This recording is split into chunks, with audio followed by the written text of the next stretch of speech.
So now I'm winning 100, 200, 300, sometimes 500,000 in a week. And really quickly, this didn't last that long.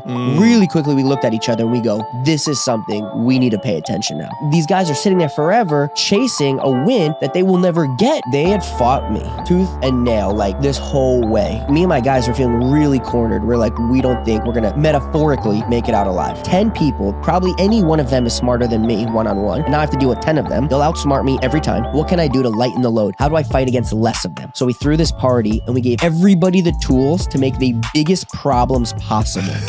So all they know is there's 1,000 people in Mikki's villa. There's a fire. We need to call the fire department. Who lit the fire? The guy who just won the world championship in UFC. What do we do now? You live now the version of like a Hollywood.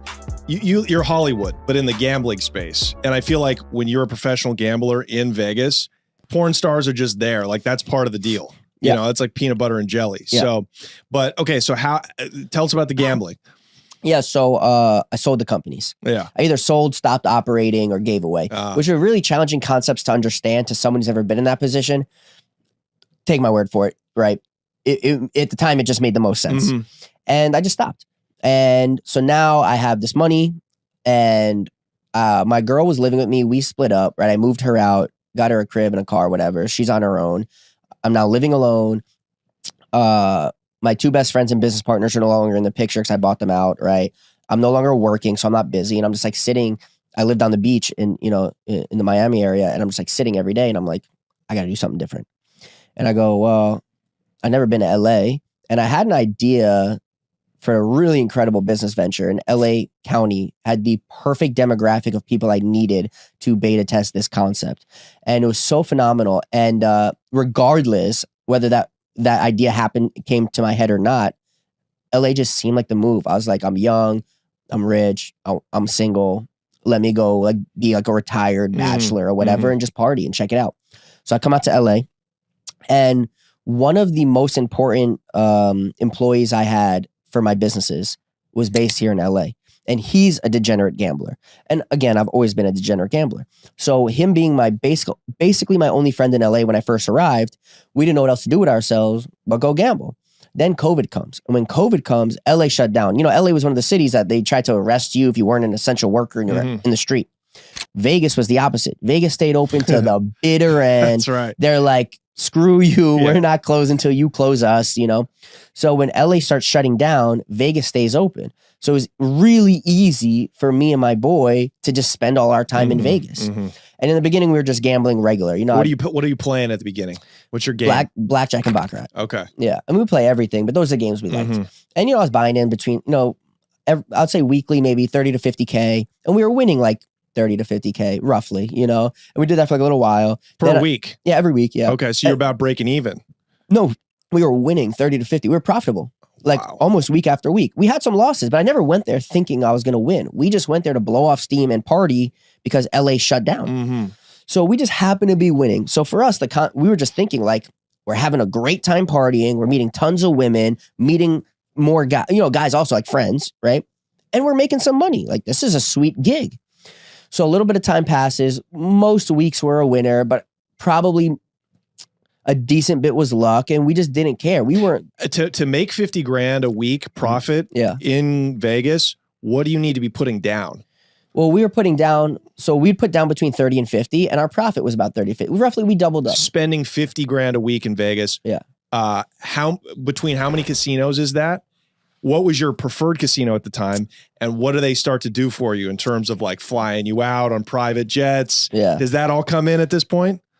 Halfway. I'm not going to say what my preferred casino is because I don't want to promote them. I don't think anybody should gamble. I discourage gambling. Okay. Right. So I don't want anyone to think it's promotion. But usually we usually play like on a weekly basis, 2, sometimes a third casino. Like if we're getting crushed at 2 of them. Yeah. If we're getting crushed at 1, we'd go to a second one. If we're getting crushed there, which wasn't that often, then we'd go to like a third company, you know?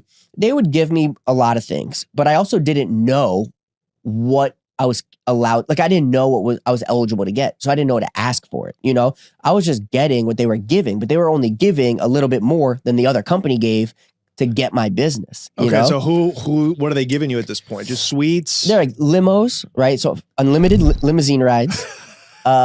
They would reimburse me for flights. So I'd fly like JSX or like, first class or whatever. And they just like give me the cash when I arrived. They gave me free entry and auto qualified me to every quarterfinals of every tournament on the strip. So you could win, one, two. I don't think there was many that were bigger than $2 million wins. I think the tournaments were roughly like $1 million and $2 million to the winner. And I was getting not just free entry, but I was auto qualifying into the quarter round. So I only had to win 2 rounds and I got $1 or $2 million. Wow. They did pay in promo chips, but nonetheless, it's convertible. Right. You make money. And so you were playing tournaments at this point too? Yeah. Okay. So you're starting to get good. Yeah. What were some of your first tournaments? What were some of those big wins in those tournaments at the beginning? Yeah, like $1 million and $2 million. But it's promo chips. So you can't just take the chips, go to the cage and say, give me $1 million. You have to play those chips. And there's 2 types of promo chips. There's one that when you place the bet, they are taking that chip away from you. And if you lose, you get nothing. But if you win, you get back the equivalent of that chip in convertible chips. I see. Yeah, so you have to win them. You have to win. You have to win no matter what promo chip you get. You have to win and make it convertible to cash. So if you win $2 million worth of promo chips, you'll get $250,000 in cash. That's what it'll probably be. Okay. Yeah. Not bad though. Yeah. And not bad. And how fast could you convert that? How fast could you convert that? Fast. So there used to be a trick we used to be able to do. You can't do it anymore, but we used to be able to do this. When you get paid promo chips, you go to a baccarat table. You bet max bet on bank and the equal max bet on player. You're always going to lose one, but you're always going to win the other, unless it's a tie. So if you got $2 million in promo chips, you're walking away with $1 million in cash minus commissions and minus ties. But they stopped letting us do that. Is that because you kept winning? I don't know if it's because I kept winning, but in the gambling community, we knew we can do that. We did that. Now we can't. Okay, so you're starting to make inroads into the community. Yeah, you're part of the gambling community now in Vegas. It's a small pool. There's only so many of us. And now, are you posting on Instagram? Like, what do the casinos get out of giving you free stuff? Like, I didn't even have social media. Okay, so what is their incentive to? I guess because you keep putting money down. I keep coming back. Yeah, you keep coming back. Yeah, the law of large numbers. Eventually, I'm going to lose. Right. So while this is happening, they're giving me all this incentive. They go, "Oh, new kids on the block, me and my buddy putting down pretty big money." They're like, "We don't care, win or lose. Like, we can afford either way." But it's going to get bigger. Give him more, because then he's going to give us more. Now, okay, how long does this take? 6 months? 3 months? About a year. Okay. Are you still at this point just having fun with your buddies? Absolutely. Or are you thinking consciously, hey, no, come on, bro. You're too smart for that. You're not thinking, hey, if we go do this at the baccarat table, we'll be able to get this much out of it? We wanted to make money. We loved making money. We weren't going to Vegas to make money. We were hoping to make money. How much did you spend in the first year and how much did you make? Well, I mean, it's, I don't know, simple math. 30 to 50K spend a week, but 30 to 50K profit a week, roughly. Okay, so that's 25 million bucks. No, we did less than that. Right? Is that the actual math? 50K times 50 weeks. 50K a week times 50 weeks. No, we had some losing weeks. 2.5 million. Sorry. Yeah. We had losing weeks. You can see anyway. I don't gamble much. Realistically, this is a guess. I'm making this up right now. Probably we made like $1 million that year total. Yeah. Probably. Right. Probably. Okay. But I'm making that up. Like I don't really know. We had losing weeks. Like again, we weren't going there. Okay. Thinking we're gonna win. We were going there just hoping to win. Have a good time. Right. But then I'm gonna estimate it around the 1 year mark. We said to ourselves, this is going pretty well. What happens if we put an extra 0 behind our buy-in? And we're like, let's try it. So we did try it. So now we're buying in 100, 200, 300,000, occasionally $500,000. But our cash outs also had another 0 because we're still winning. We're still doubling the money. It's just unit sizing. So we still won at the same ratio. So now I'm winning 100, 200, 300, sometimes 500,000 in a week. And really quickly, this didn't last that long. Really quickly, we looked at each other and we go, this is something we need to pay attention now. Okay. And that's when we started taking it seriously. And that's when it no longer was for fun and we were there for business. It was work. Okay. So tell us about how this converted into a business. What was like the first hustle? What was the first conscious business move now that the money is like pouring in? Okay. So the first move was that we needed to be conscious of what we're doing. That was the very first important thing. Because in the beginning we weren't. We were just partying. We had the girls and like stranger new friends, right? And like trying all these new things and new restaurants and new clubs and whatever the casino gave us, we were eating it up. We're like, oh yeah, front row tickets, floor seats, blah, and just going with no like consciousness. So the first thing is we sat back and go, what here is a trick? What here is a tool? We're like, okay, all of that's a trick. But this little piece here, that's a tool. So we're going to stop doing that, but we're going to build more on this. And then I told the casino, I go, hey, instead of giving me all this, can I just get more of this? Which was? Whatever it was. To be honest, I don't remember like the specific thing. It was like a collective, like small things. Like, but what was the first trick though? What do you mean the first trick? Well, the first tool, excuse me. The first tool? Yeah. Like what was like your target? Oh, betting limits. Betting limits was the first tool. Okay, so you can negotiate betting limits depending on your deposit money, front money, or credit line. That was the answer you were looking for. Betting limits. Okay. I have one of the highest limits in Vegas history. Well, I did. I was allowed to bet $300,000 a hand in Baccarat, $75,000 a hand in a blackjack shoe, and $50,000 a hand in a double deck shoe. On the $75K a hand in the blackjack shoe, or I think it was up to 3 hands of an aggregate of 75,000. Don't quote me. The truth is I didn't really play shoe. I played double deck and Baccarat. And on double deck, I had 50,000 a hand or an aggregate of 70,000 across 3 hands. It was like 50,000 for 1, 35 for 2, or whatever, or 25 for 3. That was my breakdown on double deck. But when you walk into a casino, you only see what the sign says. That sign is for the general public. Yeah. That's for the ill-informed. Yeah, that's for the plebs. Peasants. Yes, right. That's for those that just don't know. And those limits are put there to abuse the players. So you can negotiate. So a guy, and I know a lot of guys, a lot of trappers do this actually. They have so much money and they don't know what to do with it. Drug dealers. Yeah, drug dealers. They sit down at a table and they just start playing, right? And they go, oh, I'm only allowed to bet 10K. It's what the sign says. But they bought in for 6 figures. So 10K at a time, the most they could win. You think like how many hands you got to win to make enough money for a guy who's making millions selling drugs, right? To have an effect on him. It's not going to happen. But if you sit there long enough, you will lose. Right. And you can lose it all 10K to hand, but you can't win it all 10K to hand. You know what I mean? So these guys are sitting there forever chasing a win that they will never get at $10,000 a hand. So you need to win, you need to have higher limits. And that's what you had. Yeah. Well, why would the casino, knowing that, they must have known that. Why would they give you a higher limit? So it's pretty standard protocol, right? And the reason they allow it is they think that everyone's still going to lose eventually. So if this guy's so rich and he wants to bet bigger, that means he's going to lose more and faster. But what happened with me was the opposite effect. I won more, bigger, faster, more. How? Let's just focus on your 2 favorite games, Baccarat and blackjack. Start with Baccarat. Putting down 300,000 a hand. My nipples are getting hard right now. I'm tingling. Just for accuracy, I actually didn't take the deal to bet 300K a hand. I took the deal to bet 250K a hand. Just for accuracy of my reality. Right. Yeah. Excuse me. A mere quarter rock a hand. A $250,000 a hand. Yeah. What in Baccarat? What was your tool? What was your advantage? Well, what did you do? I figured out how they cheated and I reverse engineered it. I have no idea what the that means. Explain.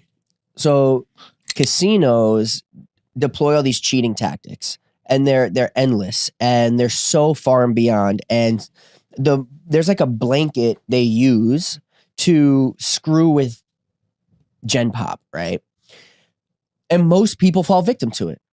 When me and my guys saw all of the tricks and a little bit of tools, we saw pretty quickly when we erased all the tricks, a lot of the typical methods of manipulating a patron in a casino also vanished. And we saw right through it. And now we're staring face to face and we go, they were trying to trick us with that? I can't believe we fell for it for the first year, you know? And we go, okay, if they're going to trick us with that, what else are they going to trick us with?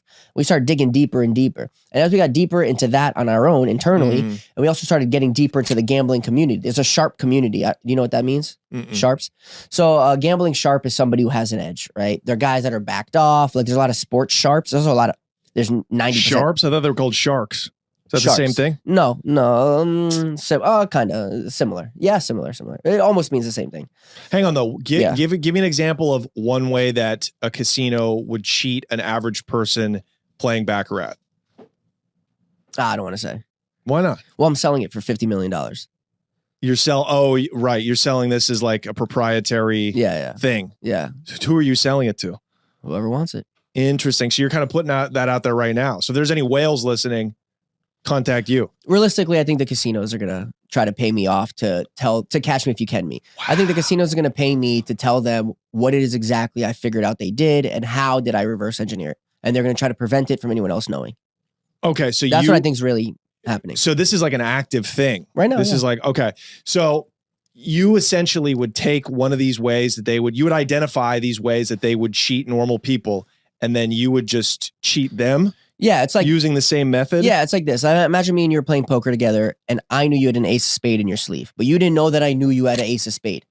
That means every time there's an ace on the board, I know that you have a pair of aces, but you don't know that I know that. So when I have some random 7 deuce in my hand and the flop comes ace 7 deuce, you think your aces are the nuts, but the whole time I knew you had aces and I got 7 deuce and I take all your money.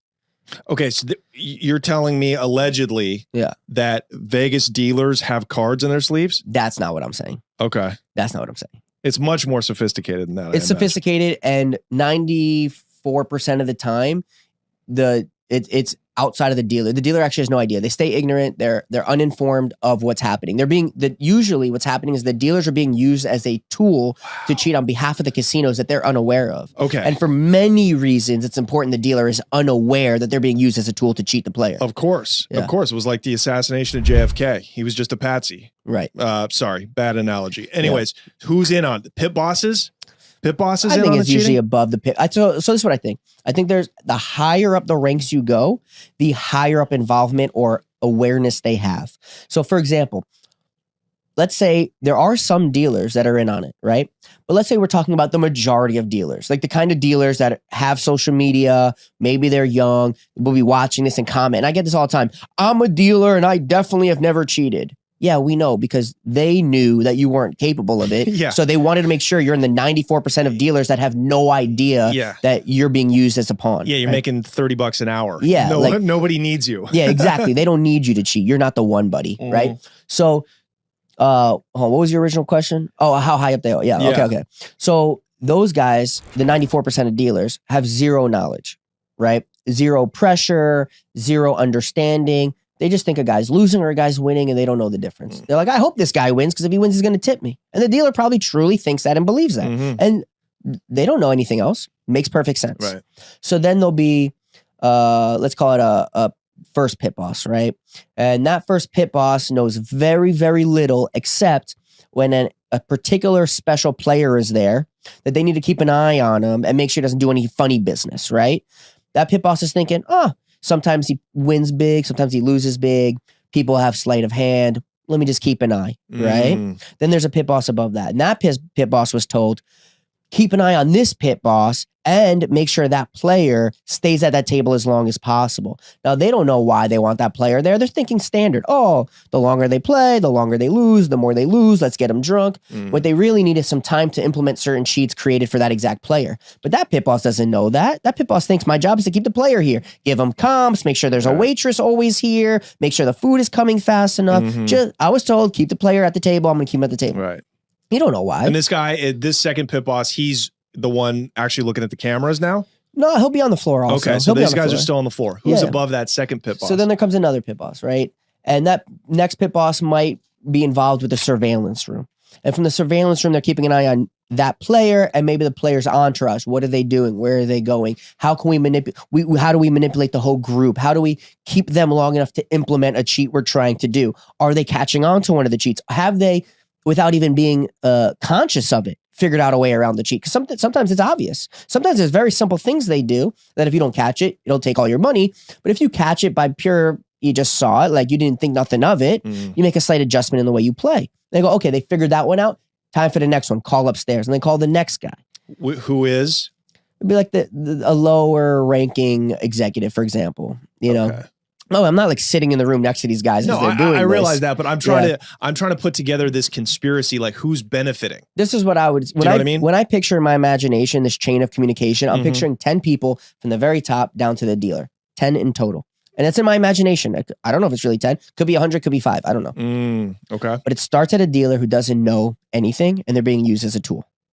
Then it goes to a pit boss who hardly knows anything, also a tool. Then a slightly higher pit boss, doesn't really know that much, also being used as a tool. Then it goes to surveillance. They know half. Right.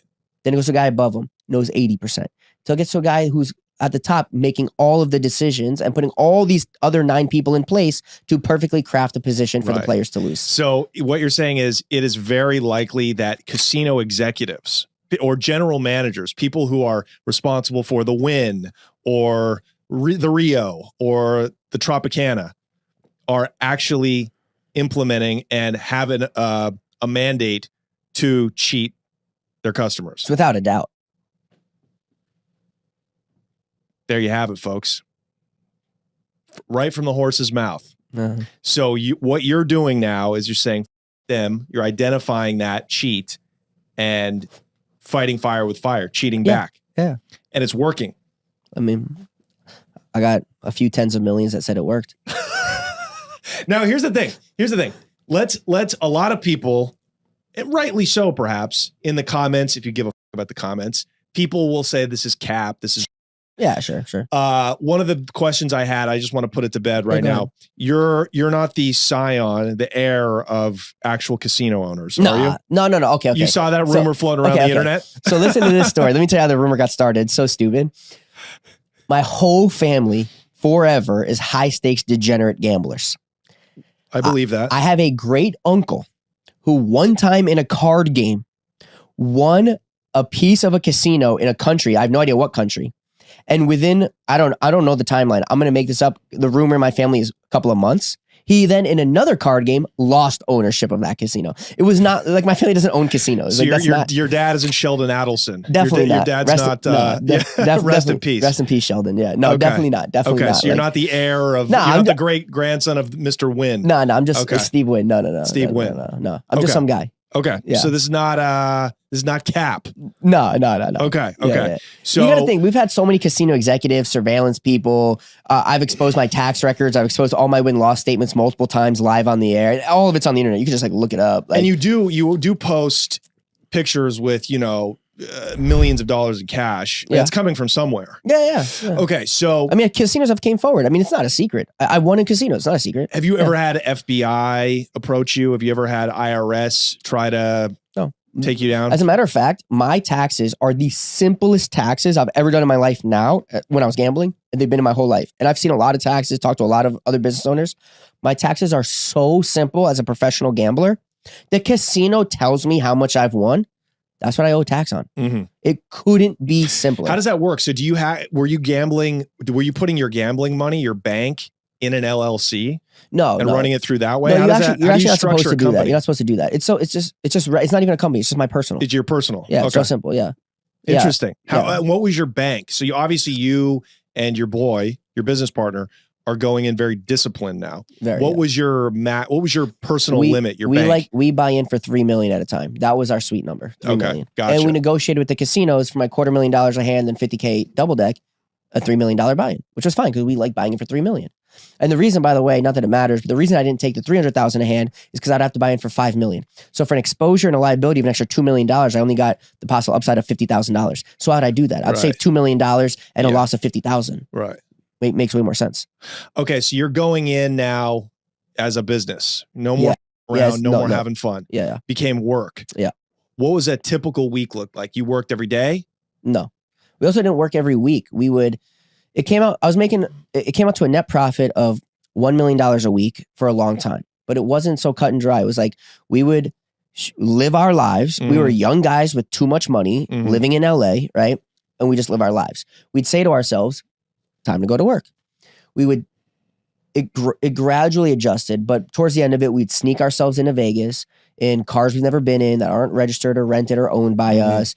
And we'd go in there and I used to store all these cashier's checks, right? Because they're good. Some of them are good forever. And if they're not good, when you have that kind of relationship with the bank, you just bring the check. Or honestly, I just text my banker, to be honest. But I text my banker. I go, yo, I got this $3 million check. It's 9 months old. Can you renew it? And they go, yeah, no problem. We'll print you a new one. Right. So I used to just store these checks. I wasn't even sure. I'm not to this day sure that the banks aren't in communication with the casino to let them know this guy just came in, took a check for $3 million and we believe he's on the way to you, because that would give them enough time to set something up for me to lose. Wow. So I would keep storage of all these. Usually they're $1, $2, or $3 million checks. Oh, by the way, is that how a casino, when you make that much money, is that how a casino pays you out? It's not $3 million in cash. So this is the law, because they got in trouble for this not too long ago. They were acting as stand-in banks, which the government didn't want. So what they do now is the law says, however you buy in, whatever form, cash, check, or wire, that's how they have to cash you out, up to that amount. After that amount, you can make any request you want. So for me, I would come with a $3 million check. I would say, keep this on hold. What that means is do not deposit it, confirm the funds with the bank, and just keep it in the drawer on the desk, literally. All right. And they'll keep it like 72 hours or something. You can ask them to keep it as long as you want, basically. But they basically just customarily hold it. I think it's like up to 3 days. They call the bank, confirm it's legit, all that, and they put it in the drawer right there at the high limit cage. It's not even like locked up. It's just like there, right? When you gamble, let's say I came in with a $3 million check. When I cash out $6 million, the first $3 million, they take the chips and they hand me back the check. They go, here's your check. Right. Go to your bank and refund it. I don't care what you do with the check. We don't want it anymore. How do you want your other $3 million? My profit side. For me, I take cash. I've done the wire thing. Super weird, super sketchy. There's like no paper trail. They're like, all right, you should have it next week. And I'm like, whoa. I'm like, what? Am I going to give me a document? They go, what do you want, a receipt? I'm like, yeah, something. Yes. Yeah. For $3 million? Yeah. So what happens with the wire is you just go to the cage, and it's usually just some girl, right? Like who's never touched $3 million in her life type, whatever. It's a girl, works at like a cashier. She takes all the information, puts it in the computer and goes, okay, thank you. Goodbye. Right. You're like, whoa, easy, young lady. Yeah. $3 million, And I go, so what's happening now? And she goes, well, I put it in the computer. So it's going to go to the financial department. I forget whatever they're called.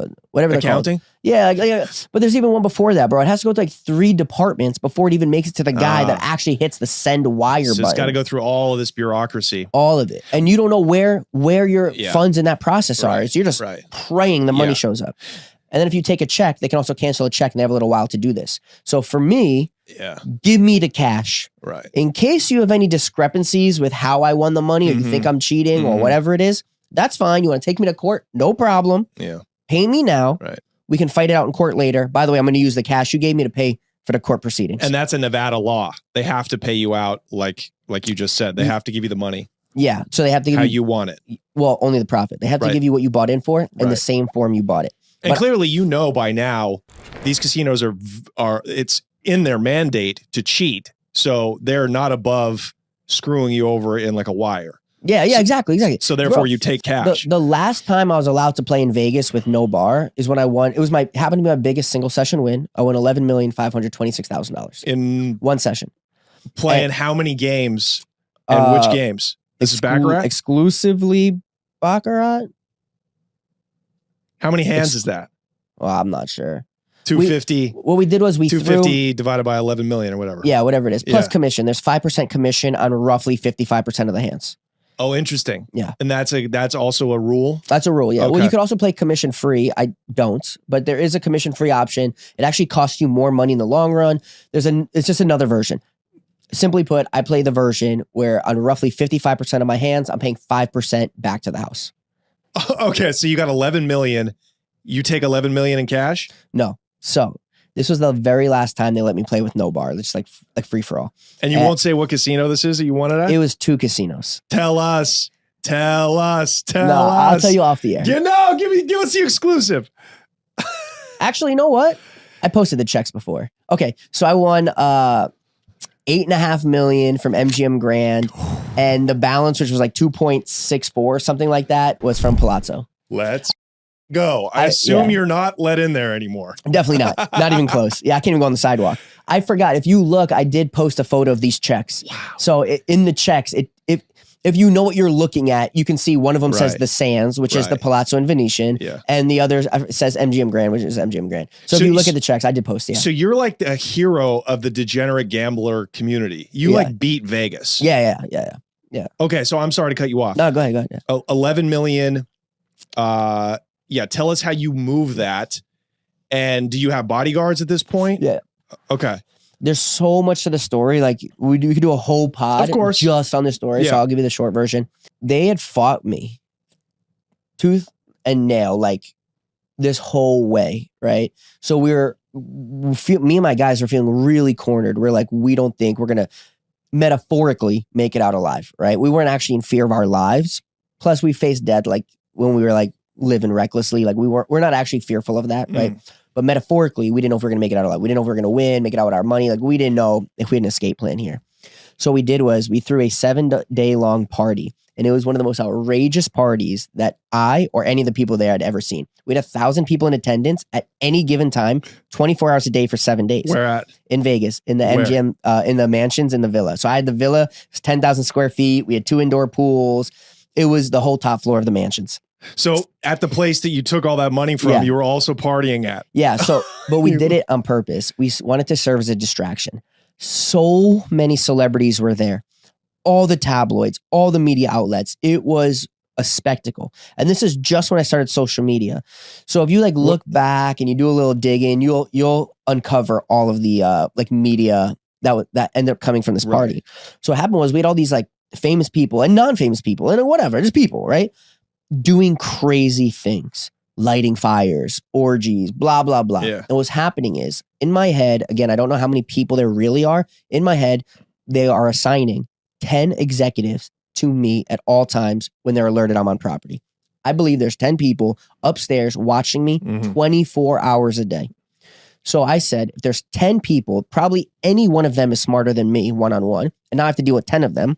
They'll outsmart me every time. What can I do to lighten the load? How do I fight against less of them? So we threw this party and we gave everybody the tools to make the biggest problems possible. So all they know is there's 1,000 people in Mikki's villa. There's a fire. We need to call the fire department. Who lit the fire? The guy who just won the world championship in UFC. What do we do now? So out of these 10 executives, 5 of them now have to deal with this celebrity who literally just came close to burning down a casino in my party.